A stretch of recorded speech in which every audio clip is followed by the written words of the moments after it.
Greetings, members, one and all of the Salivation Nation.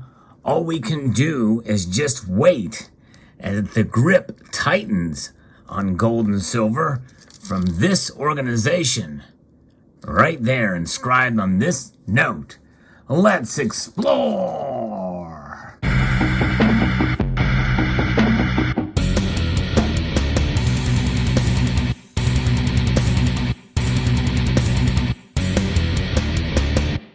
That's right, the Fed holds the key to gold and silver prices. No one likes to hear that, I know, but we have to face reality. The Fed does a lot to have influence over gold and silver's prices. And why? Well, because they control the very instrument that you're looking at before your very eyes, right here.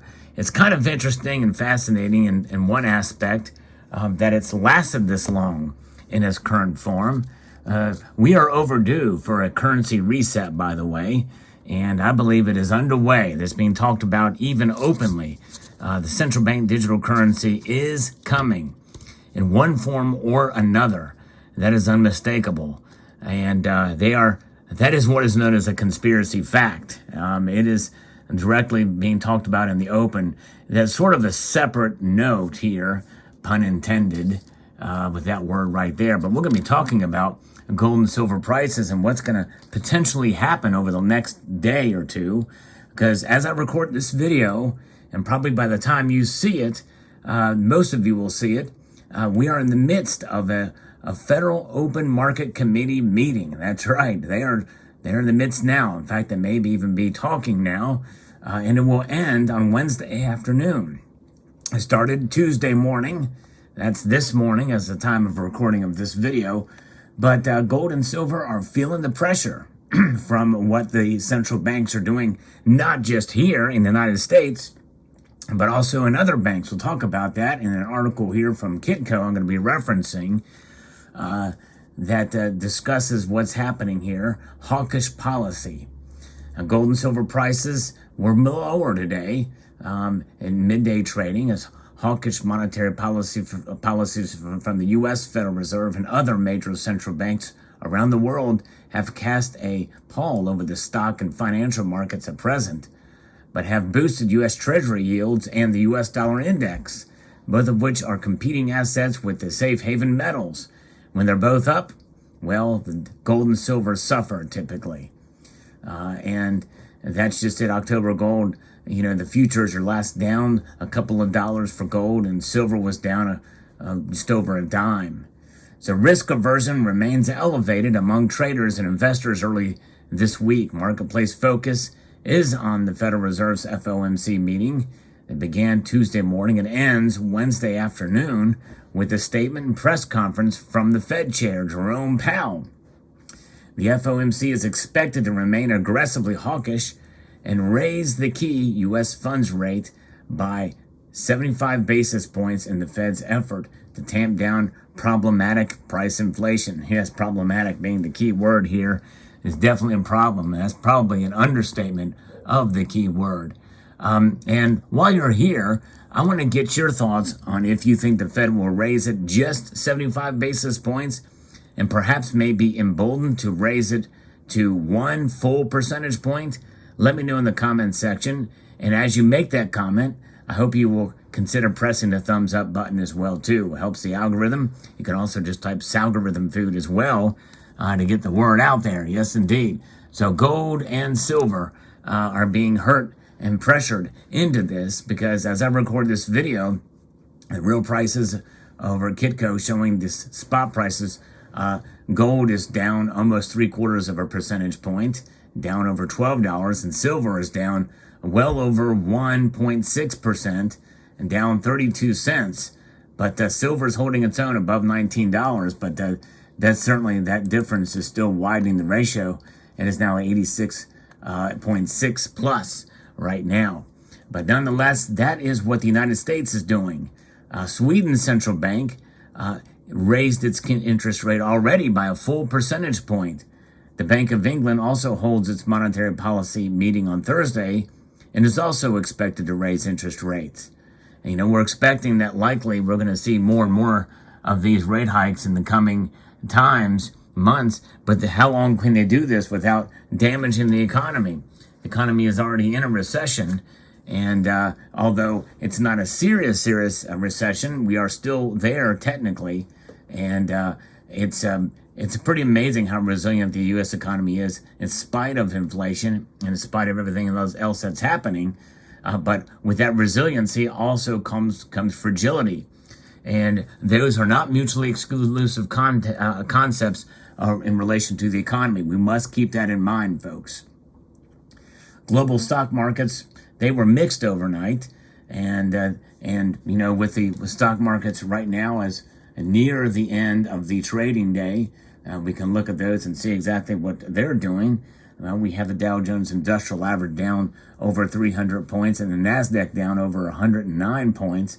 The S&P is down over 43 points. And so when you have those kinds of things, they're nervous too. The markets are nervous about what's happened, what could happen. And it's not just the expected rate. Let me know if you think it's going to be 0.75 or 1%. Or let me know if you don't think they're going to raise them at all. Some people feel that may not happen, or they may just do a 0.5 point raise. I actually did a poll for that in my last live stream on Sunday. So I'd be very curious to see what you say in the comment section about that. I was actually shocked at that poll. Some people feel the Fed will be even more hawkish than they had been, even though understanding that they will probably continue to raise rates in the next time they meet.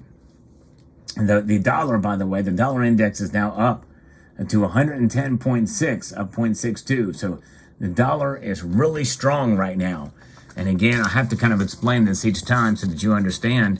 Just because the dollar is strong, that's a measure against other currencies. It's a comparative measure. It does not mean that the dollar is not a depreciating asset. It is. It is losing value. That's what inflation means. Gold and silver are not strong right now in terms of their price performance, but their overall value and historic significance and is so much so that central banks around the world are continuing to accumulate gold in their reserves. And by the way, silver as well too also has this dual role, and we're seeing its price fluctuate, but it's going to work itself out in the long run. But nonetheless, we are sitting here right now with gold and silver with the possibility that they could drop fairly substantially tomorrow. I'm going to talk a little bit more about that here in just a moment. But where gold and silver are going to go, depending on how these rate hikes go. And we're also seeing the Nimex crude oil prices are lower and trading around $82 a barrel. Now, as you know, here in the United States, we've been releasing the reserves, and I think that's weighing in on the barrel of oil because it's injecting more supply into the market. And just as you inject the more supply into the market of oil, the prices go down. And when you inject more dollar bills and currencies, notes into the market like these, the value of they go down as well. So it's only a matter of time before they run together and we start to see gold and silver shine because of that. It's going to take a while, though. We got to be patient through this time. No question about that. So what's going to happen if the Fed raises the rates by 0.75 percentage point to gold and silver? Now, I don't know. I'm not a financial advisor. I can't see the future. I don't have a crystal ball, but I do have one made of glass. One of these days, I'm going to show you that crystal ball. And I've said that before, so I just got to get it out and show it in one of these videos. But nonetheless, I do feel that we could see the prices drop even more. And most people will say, yeah, that's a no-brainer. That's kind of what has been happening. And yes, but I think we might see them fall back into territory where we were at before this latest rise in price. So we'll lose all the gains that we did get. We're already starting to see that as we head into that. That's without a statement from the Federal Reserve Chair. Without a statement from the Federal Reserve Chair, I still think we could see the prices fall. Now, the Federal Reserve Chair may very well come out with an aggressive stance for the next round and to see where they're at. They're going to continue this policy. If he does indicate or that is the purpose, that they will continue their hawkish policy, even with the 75 basis points hike, I believe we will see the metals drop even more. We may see sub $18 silver tomorrow, Thursday afternoon, potentially. I believe is the possibility, Wednesday or Thursday, depending on when his statement is. That's a possibility. We could see that happen.